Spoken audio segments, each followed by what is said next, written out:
Hey, Dr. Kate's here. And I just got a really interesting question yesterday, and I wanted to hop on and share this with you. What I was asked was, Dr. Kate's, with all of the issues that women have with their hormones, can hormones really be balanced, or is that just a myth?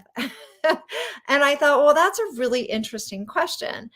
Of course, hormones can be balanced, but the thing is that it's an ongoing process. So it's not like hormone balance is some sort of finite time and space where you're going to wake up one day and say, my hormones are balanced. And it's like that for the rest of your life. Actually, hormones are constantly changing because our lives are constantly changing. So we constantly need to do things to help balance our hormones, but we can optimize our health and our hormones to a place where we're more resilient. So, when we're more resilient, that means that when things change, when stress comes our way, when we don't get a great night's sleep, maybe we don't eat the healthiest diet, that we're able to bounce back, that we're able to, our bodies are more adapt to regulating. So we have so many hormones in our bodies that are constantly interplaying with one another. So we have melatonin that helps us sleep at night. We have our adrenal hormones like cortisol that help us with stress, that are changing even throughout the day. And we have our sex hormones, estrogen, progesterone, testosterone, that are changing throughout the month, throughout our lives, throughout different phases of our lives and different transitions. We have insulin that changes throughout the day depending upon what we eat. And so it help with our regulating our blood sugar. We have hormones that help regulate our appetite, like leptin and ghrelin. So because we have all of these and others, there are constantly um, changing. So we constantly, our bodies need to do things to help us balance. Hence the need for me to do a full 9-part documentary series on hormones, on women's hormones. And I think a lot of people were wondering, like, why would you do a whole docu series on hormones? Why would you do this? And the reason is that I'm so tired of hearing women coming into my practice, or even girlfriends or colleagues, talking about how they're mistreated when it comes to their hormones. And so oftentimes, for example, women are put on birth control pills to manage their hormones or to balance their hormones, which is actually, birth control pills can further create more imbalances in your hormones. So that's a total myth. Birth control pills should be reserved for birth control only. They should not be used for balancing hormones. They do not balance your hormones. That is a flat out lie. That is a myth. It actually suppresses your testosterone in it because of the synthetic forms of estrogen in there. It also can create imbalances in your estrogen. And also, they create imbalances in the gut microbiome and create nutritional deficiencies and come with a number of possible side effects. Now, if you're using it for birth control, use it for birth control. Talk to your doctor about ways that you can optimize your health so that you can minimize these issues, because you can do that. And there are also other possible forms of birth control. Just have to say that, because birth control pills and the invention of birth control pills for women has been an empowering thing so that women can choose when they want to have a family. But there are four other forms of birth control that might work better for you. So that's up to you and your doctor. Talk to them about that. But when it comes to managing symptoms, symptoms are a sign of imbalances: hormonal acne, PMS, period pain, hot flashes, insomnia, weight gain that fluctuates around the changes with your cycle. These are common symptoms, but they're not optimal. And they're certainly a sign that something's out of balance and you shouldn't just suffer through. I had to do this. I had to come in and talk about this because it's really important for us to realize that we are in control of our health. We don't have to put up with these symptoms. It's not just part of being a woman or part of getting older. And I certainly was told these things throughout my life as well. So um, I understand that these are issues that all women come across at different times in our lives. But hormone balance is possible. However, again, it's not a single event. It's not one thing that you wake up in the morning and you say, my hormones are balanced for the rest of my life. It might be balanced for the day, but it's important to do what we can on a daily basis to help support our health and our hormones. So, things like setting yourself up for a good night's sleep. Our circadian rhythm is so important for balance.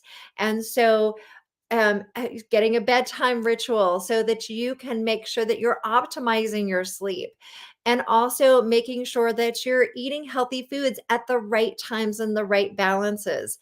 And so those also play an important role in your hormonal balance. And there are also things like mindset practices that really help with our stress management, help with our adrenal hormones. So we definitely want to be doing mindfulness practices, moving our bodies, getting exercise, getting in nature, and then also addressing root causes as they come up. So if you have nutritional deficiencies, which are so common today, things like magnesium and zinc and essential fatty acids, these are really important to help optimize our health and our hormones. So we need these in our diet. We also need to be addressing any deficiencies by possibly taking supplements, by addressing gut issues. Our gut has a huge impact on our health. And I know those of you who've been following me for a while know that I oftentimes talk about gut health and skin. Well, now I want you to think about your gut health and your hormones. They play a really integral role, they play an important role together. And so you want to optimize your gut health to help your hormones. After all, 95% of serotonin is actually produced in the gut. Serotonin is a hormone or neurotransmitter that helps us with our mood. We really need our serotonin to help us feel at peace and happy in the world. And so a lot of that comes from our gut health. And that's just one example. But there are others that come from a healthy gut. And we know now about the gut brain connection. And with a lot of the hormones, they come from signals in the brain. And so if our gut is not in good communication with our brain because it's out of balance, we're not going to be producing hormones in the right levels and the right balances. So again, it's really important to think about the day-to-day choices that you're making, because that can make the biggest impact on your health and hormones.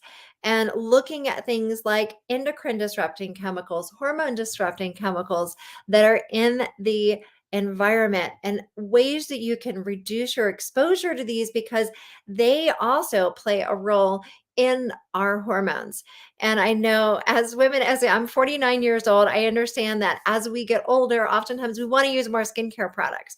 We're using now, like all of a sudden, we'll start using an eye cream or a heavier mask or things like that. But a lot of personal care products have hormone disrupting chemicals in them. So we want to be careful about what we're using and reducing our exposure. So I talk about all of this in the 9-part documentary series, Hormones, Health, and Harmony. It's going live on May 10th at hormoneseries.com. If you want to watch the trailer, then go to hormoneseries.com/trailer so that you can see the trailer and get an idea of the incredible quality of the interviews, of the filming itself. I've been working on this docu-series for almost a year now, with interviewing 53 experts, and we did 50 of the interviews we did in person, and we have edited these into 9 different episodes so you can get the highlights and the best parts of these interviews in a way that's really easy to follow. There are topics with each episode.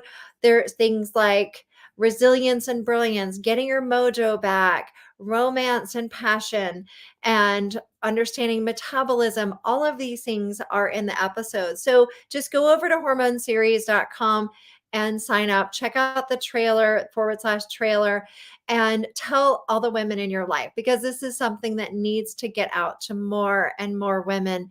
It's time for us to change the way that we address women's health.